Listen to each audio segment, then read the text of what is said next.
Sejam todos bem-vindos a mais uma aula de física.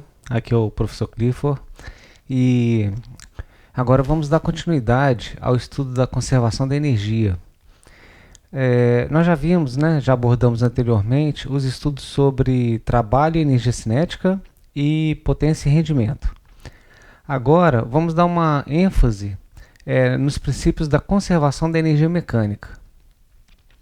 Nós sabemos que a energia desempenha um papel essencial, e fundamental em todos os setores da nossa vida, sendo uma das grandezas mais importantes da física. O Sol, a água, o vento, o petróleo, o carvão e o átomo são fontes que suprem o consumo atual da energia no mundo. Mas à medida que a população do planeta vai crescendo e os itens de conforto à disposição da espécie humana vão se multiplicando, aumenta também a demanda por energia, exigindo novas alternativas e técnicas de obtenção de energia. Ao que tudo indica, o átomo vai ser a principal fonte de energia do futuro. Por isso que ele vem sendo muito estudado, vem sendo objeto de estudo nos principais centros de pesquisa, que também se preocupam em investigar o aproveitamento de suas potencialidades de modo seguro e eficaz. A energia é uma grandeza única, mas dependendo de como se manifesta, ela vai receber diferentes denominações. É como se fosse, como a gente viu os estudos das leis de Newton, a força é uma grandeza única, mas a gente dá nome, a gente atribui nomes diferentes para forças, para facilitar, para o ensino. Por exemplo, força-peso, força normal. Então, força de atrito, é uma grandeza só, uma grandeza única. Da mesma forma acontece com a energia. Então a gente dá nome para alguns tipos de energia, vamos falar assim, para facilitar o estudo. Mas tudo é uma coisa só, tudo é uma questão energética. Nós temos energia térmica, energia luminosa, energia elétrica, energia química, energia mecânica, energia atômica, e várias outras. Um dos preceitos mais amplos e fundamentais da física é o princípio da conservação da energia, segundo o qual a gente pode afirmar que a energia total do universo é constante, podendo haver apenas transformações de uma modalidade em outra. Por exemplo, uma lâmpada incandescente, ela transforma a energia elétrica, uma parte da energia elétrica, em energia térmica. O filamento que tem dentro da lâmpada, ele vai se aquecer, a tal ponto que vai ficar luminoso. E vai transformar parte dessa energia térmica, que vem da corrente elétrica, através de um processo chamado efeito Joule, vai transformar em energia luminosa. Nesse gifzinho que eu coloquei aqui, um operário corta uma peça, utilizando uma máquina elétrica apropriada para esse fim. O equipamento ele é dotado de uma lâmina em forma de disco que gira em alta velocidade. Na operação, a energia elétrica que alimenta a máquina se transforma essencialmente em energia mecânica. A lâmina e as fagulhas produzidas pelo atrito estão em movimento, pode ver que elas estão se movimentando. E também transforma essa energia elétrica, também uma parte dela é transformada em energia térmica.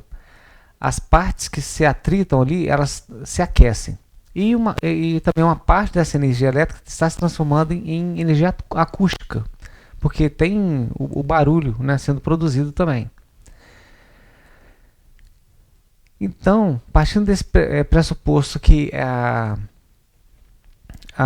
energia você só pode ser transformada de uma forma em outra, o princípio de Lavoisier, denominado depois como princípio da conservação da massa, mostrou-se extremamente fértil no desenvolvimento da química e da física. O princípio da conservação da massa de Lavoisier ele pode ser resumido da seguinte forma. Todo mundo conhece esse princípio de Lavoisier, que na natureza nada se cria, nada se perde, tudo se transforma. a compreensão do conceito de energia ocorrido assim, que ocorreu definitivamente no século XIX, né, com os experimentos do Joule, daquele físico que a gente já viu, né, James Prescott Joule, já falei sobre ele anteriormente, deu os contornos atuais ao princípio da conservação dessa grandeza física. O físico norte-americano Richard Philip Feynman, esse camarada é show. Como que ele se referiu ao conceito da conservação da energia? A ideia dele é o seguinte, que é importante observar que ainda hoje não sabemos o que é energia. Trata-se de uma noção que não se define de maneira ampla por meio de palavras. O que sabemos é que existe uma lei governando todos os fenômenos naturais. Não existe nenhuma exceção a essa lei, que é chamada Lei de Conservação da Energia. Ela estabelece que há uma certa quantidade, que chamamos de energia, cujo valor não se altera nas várias mudanças que ocorrem na natureza. Não se trata da descrição de mecanismo ou de qualquer coisa concreta. É uma lei abstrata porque envolve um princípio matemático. Ela exprime o fato de que quando calculamos um certo número, o valor da energia, no início de um processo e no fim desse mesmo processo, os resultados são iguais. O Richard Feynman ele é considerado um dos maiores físicos norte-americanos. Ele foi ganhador do Prêmio Nobel de Física de 1965, pelos trabalhos que ele fez em eletrodinâmica quântica, se não me engano. O cara é fera. Outro físico também que é muito conhecido pela gente é o Albert Einstein. Experimentos recentes fundamentados na teoria do Albert Einstein confirmam que ocorre sim no universo a constância do conjunto massa e energia. Einstein se referiu a essa concepção, essa constância de massa e energia da seguinte forma: a física pré-relativística contém duas leis de conservação, cuja importância é fundamental: a lei da conservação da massa e a lei da conservação da energia. Em aparência, completamente independentes entre si, por meio da teoria da relatividade, elas se fundem em um único princípio. Essa equivalência entre massa e energia ela é tratada com mais detalhamento na parte de física moderna. Tá? O nosso objetivo aqui nessa aula é estudar basicamente a energia mecânica, que se manifesta em situações de movimento, como de um esquiador que desce uma colina, e em casos de possíveis movimentos, como de uma pequena bola prestes a ser lançada por uma mola comprimida, né?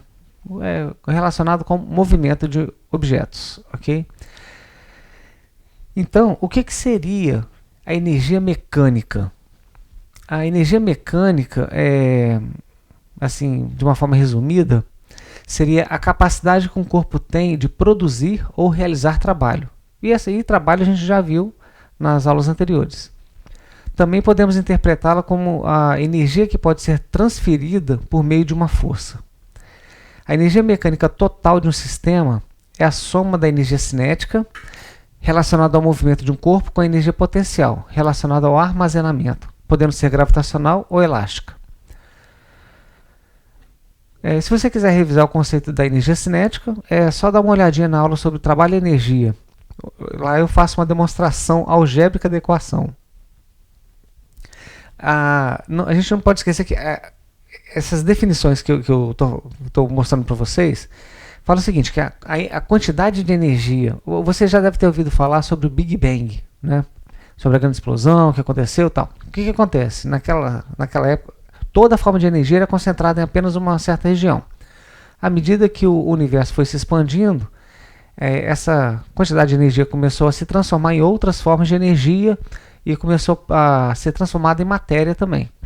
Ok? Então, tudo é uma forma de energia. Se você pega a somatória total de energia que existe e somar, vai te dar um valor, beleza?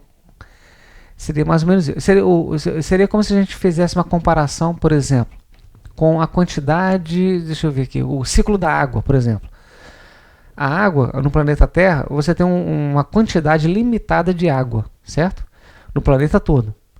Essa quantidade de água vai permanecer a mesma. Tipo assim, não importa se você beba muita água, certo? Ou se não bebe muita água, a quantidade de água não vai, assim, sumir do planeta.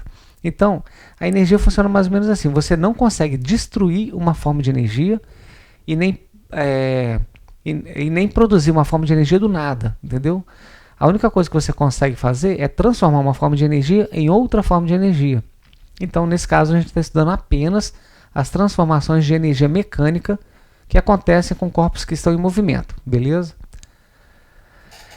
E a energia mecânica, então, nada mais é do que a soma da energia cinética que a gente já viu anteriormente, mais a energia potencial. A energia potencial pode vir representada, como eu falei aqui, através da energia potencial gravitacional ou energia potencial elástica, e a gente vai ver detalhadamente sobre isso aí. A energia potencial é o nome dado à forma de energia quando se está armazenada, certo? Isso é, por exemplo, que pode a qualquer momento se manifestar. Por exemplo, ela pode ser transformada em uma outra forma de energia. É quando você armazena energia em um certo corpo e ele tende a transformar essa energia em outra forma de energia. Então, seria essa energia potencial. A energia potencial é derivada de forças conservativas. Ou seja, a trajetória do corpo não interfere no trabalho realizado pela força.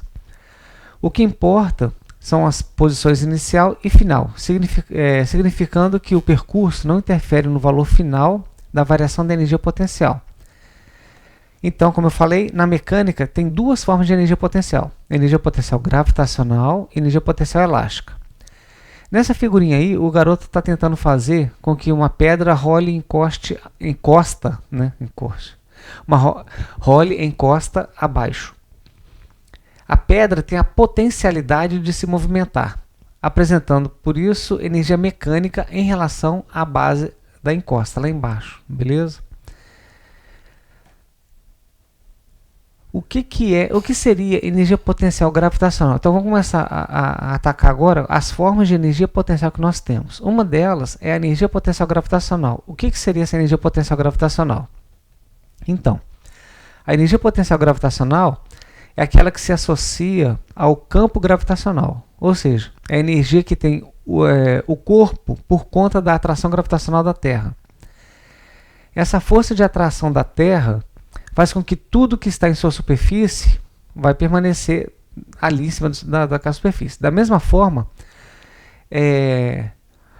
da mesma forma que ela mantém a atmosfera em volta do planeta, além de atrair a Lua.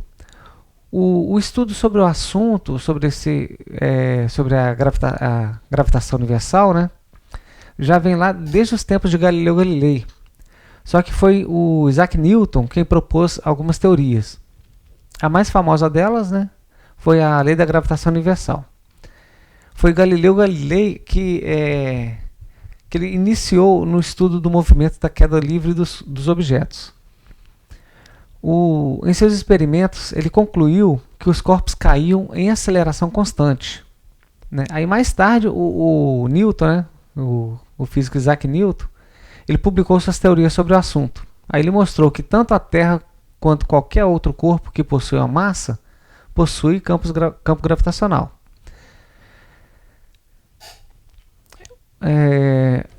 Com relação à energia potencial gravitacional, vamos pegar como exemplo uma pessoa que está levantando um corpo de massa m, nesse caso aí, da posição A até a posição B. Tá? Vamos adotar esse Hzinho aí como sendo a altura de B em relação ao nível horizontal da posição de A. E G, todo mundo conhece, sabe que é o módulo da aceleração da gravidade.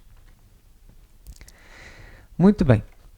Pelo fato desse objeto aí ocupar a posição B, fisicamente a gente pode dizer que o corpo está energizado, apresentando em relação à posição A energia potencial gravitacional Então, é energia potencial gravitacional em relação ao ponto A. Mas de onde veio essa energia, né? Deve ter saído de algum lugar. Na realidade, essa energia ela veio da pessoa que, ao levantar o corpo, né, ela vai exercer uma força que realizou o trabalho. Lembra da equação do trabalho? Que é a força vezes o deslocamento? Então, aplicou uma força nesse corpo, houve o deslocamento e, assim, realizou o trabalho. Então, esse trabalho, ele foi, como se diz, ele foi assimilado pelo corpo sob a forma de energia potencial gravitacional. Uma vez lá em B, se você soltar ele, se você abandonar ele, o corpo vai cair, né, buscando atingir o nível da posição A. Esse fato ele mostra que em B o corpo está realmente energizado, pois cai quando largado sob a ação da gravidade. Assim, ocorre transformação de energia potencial da gravidade em outra forma de energia, que é a energia cinética, lembra? A energia cinética é a energia de movimento. Então, qual a diferença da energia cinética para a energia potencial gravitacional? A energia potencial gravitacional depende da altura do objeto, tá? E a energia cinética depende da velocidade. Então, por exemplo, se você observar a mãozinha aí, lá no ponto B, o objeto está parado. Então, ele não tem velocidade. Ou seja, a velocidade dele lá em cima é zero, tá? Ou seja, a energia cinética dele no ponto B vai ser igual a zero. Mas como ele tem uma altura, em um desnível, né, dele até lá embaixo, tem uma certa altura, existe a energia potencial gravitacional.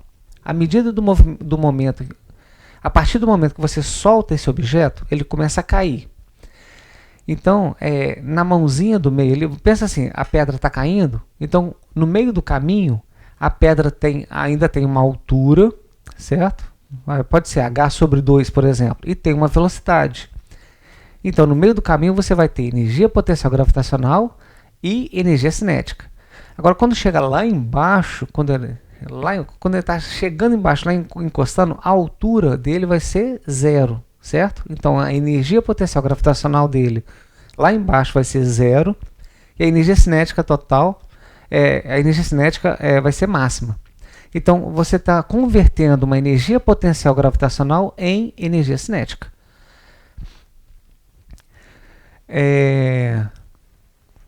Então, continuando, a gente já viu anteriormente, eu acho, se não me engano, no vídeo que eu fiz de trabalho e energia, que o trabalho motor realizado no erguimento de um corpo sem variação de energia cinética, ele pode vir calculado dessa forma. Então, a energia potencial gravitacional é igual ao trabalho realizado.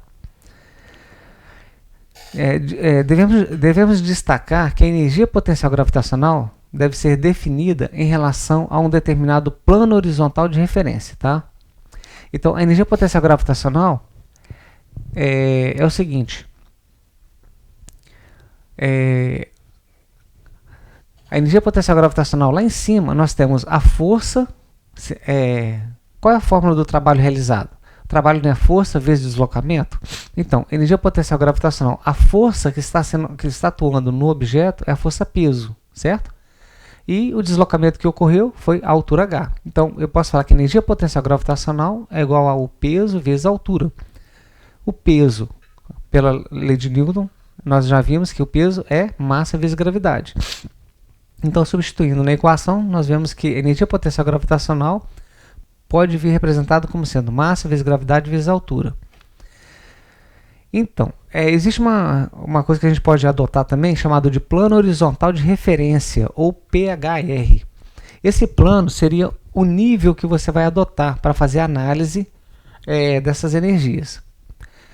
Então, um mesmo corpo pode ter energia potencial da gravidade positiva, nula ou negativa. Isso vai depender do nível que você vai adotar. Então, vamos pegar como exemplo os passageiros de um elevador. No caso dessa imagem aqui, vamos supor que tem um elevador e tem uns passageiros ali dentro do elevador. Tem um prédio e tem as garagens no subsolo, garagem 1 e garagem 2. Muito bem. Vamos considerar o nível do solo, o térreo ali, como sendo o nosso plano horizontal de referência, o nosso PHR. Tá até escrito ali, PHR, beleza? Em relação a esse referencial, os passageiros do elevador eles vão apresentar energia potencial da gravidade positiva se estiverem em qualquer andar acima do solo. Vai apresentar energia potencial gravitacional nula se eles estiverem no térreo, exatamente em cima do nível. E eles vão apresentar energia potencial gravitacional negativa se eles estiverem nas garagens 1 ou 2. Então a gente pode considerar o significado físico de uma energia potencial gravitacional negativo como se a energia potencial gravitacional de um corpo valesse menos mgh, tá? Beleza, então vamos tocar o enterro. Outra forma de energia potencial que a gente estuda bastante é a energia potencial elástica. Mas o que é energia potencial elástica? Então, lembra, toda vez que a gente fala energia potencial, seria uma energia que será armazenada no corpo. Então, energia potencial gravitacional. Se eu pego uma pedra e levanto ela até uma altura de 20 metros, a energia potencial gravitacional estará armazenada nessa pedra, porque se eu abandonar ela, ela vai transformar essa energia em energia cinética. A energia potencial elástica também é uma energia que será armazenada em sistemas elásticos deformados. É o caso, por exemplo, de uma mola alongada ou comprimida, ou de uma tira de borracha alongada. Vamos analisar o caso dessas figurinhas aí, da figura 1 e a figura 2, em que temos assim, aí uma mola supostamente ideal, né, de constante elástica K, vamos considerar a constante elástica K. Essa mola é fixa na parede e está inicialmente livre de deformações, na figura 1 aí. Ela está relaxada ali, a posição natural dela. Aí uma pessoa vai e puxa a extremidade livre da mola e vai alongar essa mola, vai esticar ela de modo que sofra uma deformação ΔX. Aí está representado aí o ΔX. Então o que seria esse ΔX? Então você tem um comprimento inicial, que é o x0 lá em cima na figura 1, e um comprimento final, que é o x na figura 2.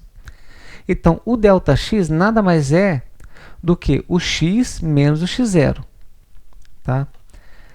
Por estar deformada, a gente pode dizer que a mola está energizada, tendo armazenada em si energia potencial elástica.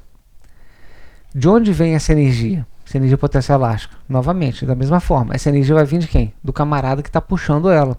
Que ao deformar a mola, exerce sobre ela uma força que vai realizar trabalho.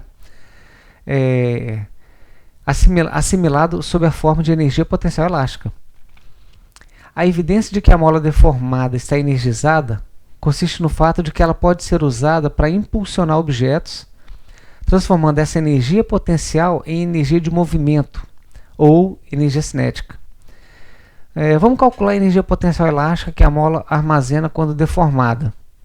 Então, energia potencial elástica, o que é energia? Então, lembra que eu fiz a definição? Trabalho o trabalho realizado por uma força seria a capacidade que ele tem de realizar, de transformar energia. E energia é a capacidade que o corpo tem de realizar trabalho. Muito bem. A energia potencial elástica, a gente já viu que a energia potencial elástica, fazendo uma análise gráfica, então nós temos que é o valor da constante elástica K vezes a deformação da mola, esse ΔX elevado ao quadrado dividido por 2, certo? Porque a força elástica, qual que é o trabalho da força elástica? O trabalho da força elástica, lembra que eu fiz a definição de um gráfico que te dá uma figura de um triângulo, se eu não me engano, porque a força elástica ela é variável. À medida que você vai aumentando a sua força, você vai aumentando a sua deformação proporcionalmente. Então, a energia potencial elástica nada mais é do que o trabalho da força elástica. Beleza? Essa definição do trabalho, dessa equação aqui que eu coloquei, já fiz lá na aula de trabalho e energia cinética.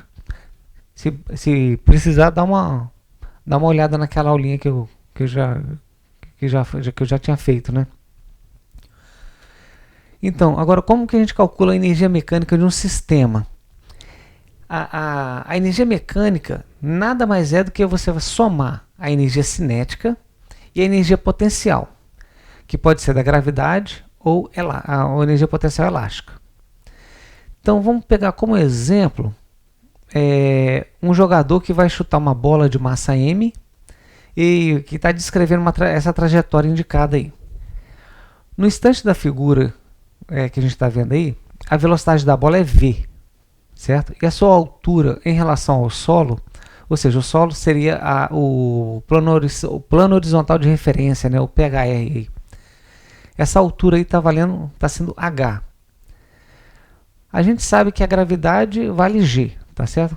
O modo de aceleração da gravidade. A energia mecânica da bola, no instante considerado, ele pode ser considerado como sendo a energia cinética mais energia potencial gravitacional. Qual é a fórmula da energia cinética? mv ao quadrado sobre 2 mais mgh. Outro exemplo seria uma partícula de massa m que oscila horizontalmente em condições ideais, no caso da força elástica, tá? Tem uma partícula aí de massa m que está ligada a uma mola leve de constante elástica k. Nesse instante t igual a t1, indicado na figura, a velocidade da partícula é v. E a energia mecânica do sistema massa-mola é calculado então, pela seguinte equação. Aqui, nesse caso, nós temos a energia potencial elástica atuando e energia cinética, porque vai ter velocidade, beleza? Então, a energia mecânica é a soma dessas energias. Então, na realidade, a energia mecânica é a soma de todas as energias que você tem que estão atuando no problema, tá? Nesse caso, nós temos duas formas de energia cinética e energia potencial elástica. Então, a gente pode resolver através das equações da energia cinética mais energia potencial elástica. O que seria sistema mecânico conservativo? O sistema mecânico conservativo é todo aquele em que as forças que realizam o trabalho transformam exclusivamente energia potencial em energia cinética e vice-versa. É o que ocorre com as forças da gravidade. Ocorre também com forças elásticas e força eletrostática. Então, essas forças são denominadas forças conservativas. As forças de atrito, né, ou seja, e forças de resistência viscosa, por exemplo, né, meios de fluidos, né, líquidos, essa resistência viscosa ela é exercida pelos líquidos em corpos que se movem em seu interior. Por exemplo, você pega uma esferinha de metal e joga dentro de uma garrafa com água ou garrafa com shampoo, certo? E também tem forças, por exemplo, também forças de resistência do ar, por exemplo, elas transformam a energia mecânica em outras formas de energia, principalmente a térmica.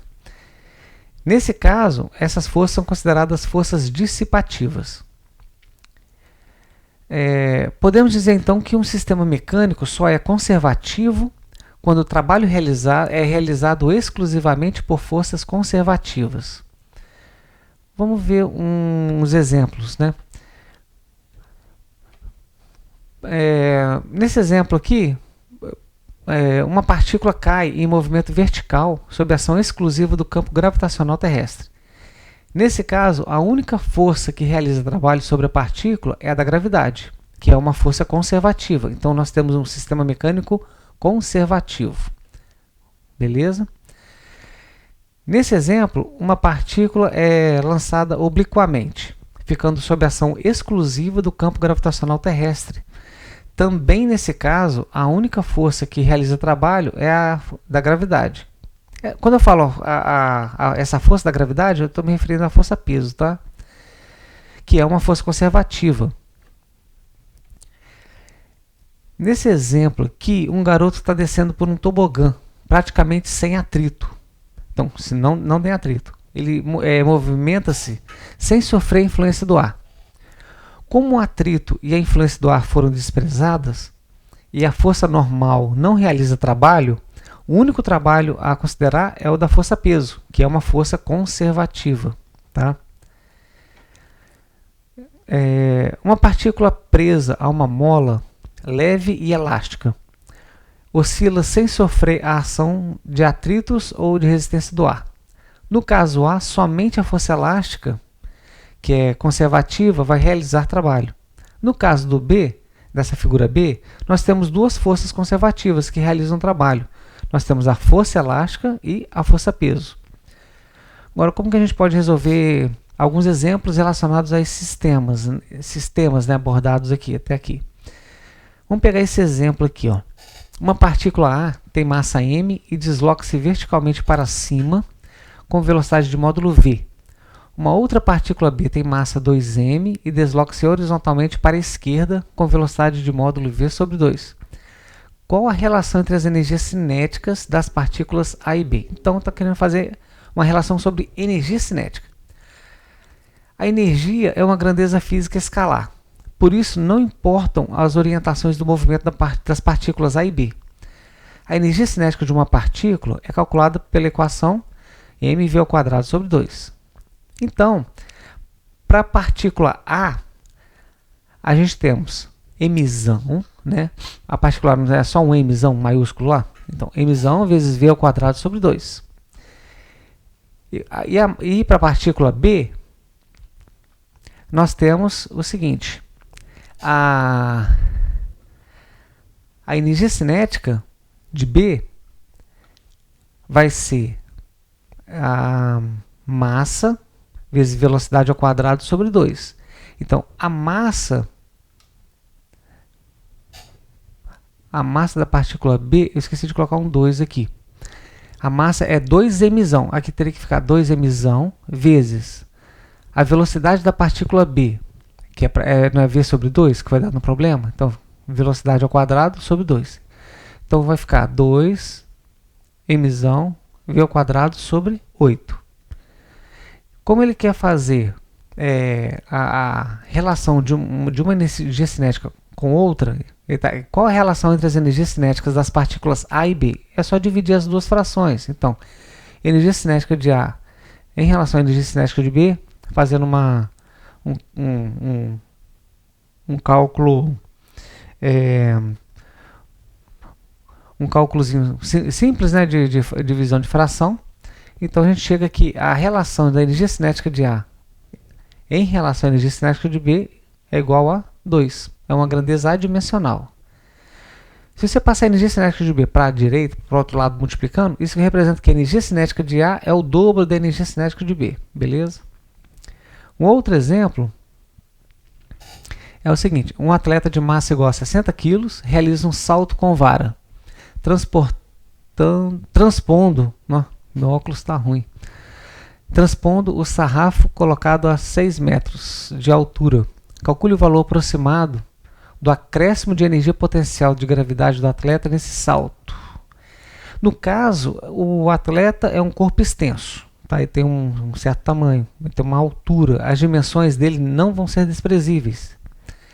Pode ver que ele tem uma altura de aproximadamente 1 metro. Baixinho, né? É 1 metro só, tá bom. E por isso deve-se raciocinar em termos de seu centro de massa. O centro de massa fica aproximadamente na metade ali na metade do corpo dele, fica aproximadamente no umbigo dele ali. Sendo a massa dele de 60 kg, né, a gravidade é 10 metros por segundo ao quadrado, e a elevação do centro de massa, se a altura do camarada aí é de 1 metro, então o centro de massa dele vai ficar meio metro, né? Certo? Isso mesmo, meio metro. Então, vamos calcular o acréscimo da energia potencial gravitacional. Então, sabemos que a energia potencial gravitacional é mgh. Beleza? A diferença de altura... Ah, não, esse centro de massa que é de 1 metro. Estou vendo aqui, porque o meu óculos agora está meio ruim, mas agora estou vendo. A marcação aí de 1 metro está do chão até o centro de massa, que equivale a 1 metro. Entende? Então, do centro de massa dele até lá em cima, Então a altura relacionada ao centro de massa até lá em cima vai dar uma diferença de altura de 5 metros, certo? Então eu posso colocar o seguinte, que a variação da energia potencial gravitacional vai ser a massa dele, que é de quanto? 60 quilos, a gravidade, que está valendo 10, e essa diferença de altura do centro de massa dele até a parte de cima do sarrafo ali, que vai dar 5 metros. Então, a energia potencial gravitacional, a variação da energia potencial gravitacional foi de 3 vezes 10 elevado a 3 joules. Não esquecendo que energia, toda forma de energia é dada em joules, tá? Porque energia é igual ao trabalho realizado pela força. Um outro exemplo aqui é o seguinte, um bloco de peso P é dependurado na extremidade livre de uma mola vertical de constante elástica K. Admitindo o sistema equilíbrio, calcule a distensão da mola, que é o ΔX da mola, né? E a energia potencial elástica armazenada na mola. Então, muito bem. Primeira coisa que a gente tem que verificar são as forças que estão atuando no bloco. Nós temos basicamente duas forças. Uma é a força peso, que é sempre vertical para baixo, e a outra é a força elástica, apontada para cima, certo? Como está pendurado, o sistema está em equilíbrio. Isso quer dizer o que? Se o sistema está em equilíbrio, quer dizer que essas forças, a força peso e a força elástica, elas serão iguais, beleza? Então, a força elástica vai ter que ser exatamente igual à força peso. Qual é a fórmula da força elástica? A força elástica, para quem não se lembra, é K vezes ΔX, K vezes a deformação da mola, que é igual ao peso. Então, eu posso falar que ΔX vai ser quem? O peso dividido pelo K. Na letra B, ele quer saber a energia potencial elástica armazenada na mola. Então, a energia potencial elástica, né? K ΔX ao quadrado sobre 2. Muito bem.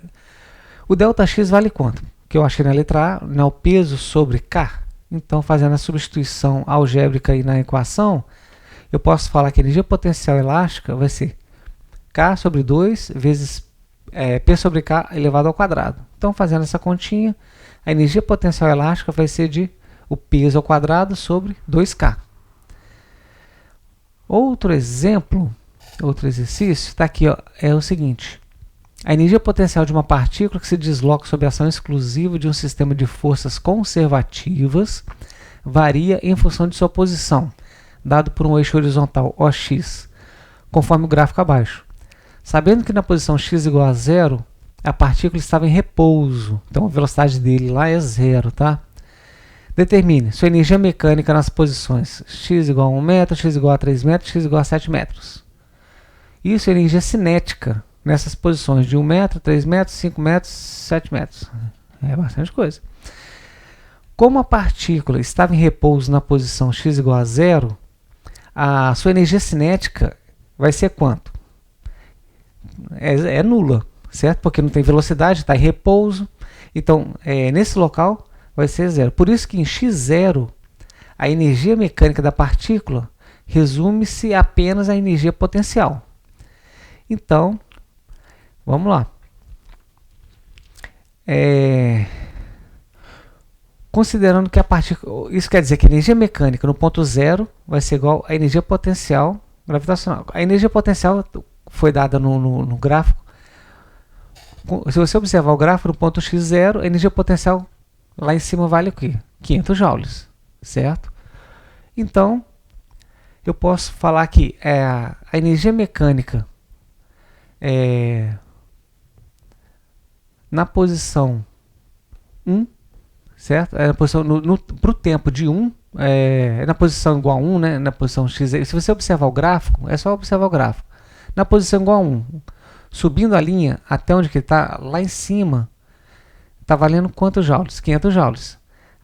Quando é 7, a energia mecânica igual na posição de 7.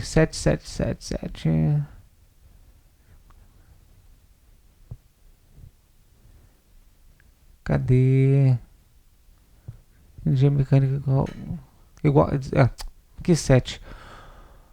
1, 3 e 7 metros. Então, a energia mecânica, ela se conserva. O que é energia mecânica? Não é energia cinética mais energia potencial? A soma da energia, dessas energias, ela se conserva em todos os pontos. Então, vai ser sempre o mesmo valor. Por isso que a energia mecânica do ponto 1 vai ser igual a energia mecânica do ponto 3, que é igual a energia mecânica do ponto 7. Em qualquer ponto que você pegar, a energia mecânica sempre será a mesma, tá? Na letra B, ele quer saber a energia cinética. Então, aí sim, energia cinética a gente pode ler diretamente no gráfico. A energia potencial da posição 1 equivale a 500 joules, certo? A energia potencial no ponto 3, eu estou falando, não confundam energia potencial com energia mecânica. A energia mecânica ela se conserva em todo o trajeto, tá? É porque funciona assim. Vamos supor, nós temos 50 joules de energia potencial gravitacional, certo? Numa pedra que está a uma certa altura. Quando você abandona essa pedra, ela começa a cair, ou seja, a altura começa a diminuir de valor e a velocidade começa a aumentar. Então, essa energia potencial gravitacional começa a se transformar em energia cinética. É por isso que acontece que há uma troca de energia. Então, a energia mecânica total do sistema vai sempre se conservar. Mas, para cada ponto, você vai ter uma energia potencial e uma energia cinética, tá? Mas a energia mecânica se conserva. Então, lendo diretamente no gráfico, a energia potencial, no caso, a energia potencial no ponto 1 equivale a 500 joules, no ponto 3. O ponto 3 está em cima do eixo ali, que é 0. No ponto 5 vale 200 joules, né? E no ponto 7 menos 300 joules. Então, de novo, lembre-se que a energia mecânica é energia cinética mais energia potencial, certo? Então, ou seja, a energia cinética vai ser energia mecânica menos a energia potencial. A energia mecânica eu tenho o valor dela aqui, ó, que é de 500. Então é só pegar os valores e substituindo. Como eu tenho a energia potencial, né? Eu vou calcular a energia cinética. Eu tenho energia mecânica. A energia cinética no ponto 1 vai ser a energia mecânica, que vale 500, menos a energia potencial. 500 menos 500 vai dar 0. A energia cinética dele lá em cima. Ou seja, você tem energia potencial, mas não tem cinética. Porque não tem velocidade naquele ponto. No ponto 3, você tem energia cinética total, ou seja, a energia potencial lá em cima se transformou completamente em energia cinética.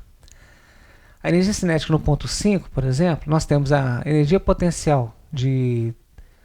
Cadê? No ponto 5, 200, né? 200 joules.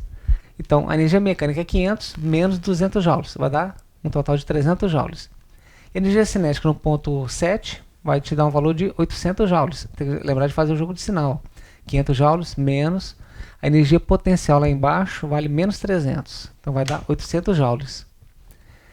Um outro exemplo aqui é o seguinte. A gente tem um garoto, esse exemplo é bem clássico também, né? Para a resolução dos exercícios. Um garoto de massa de 40 kg parte do repouso. Lembre-se, parte do repouso a velocidade vai ser igual a 0.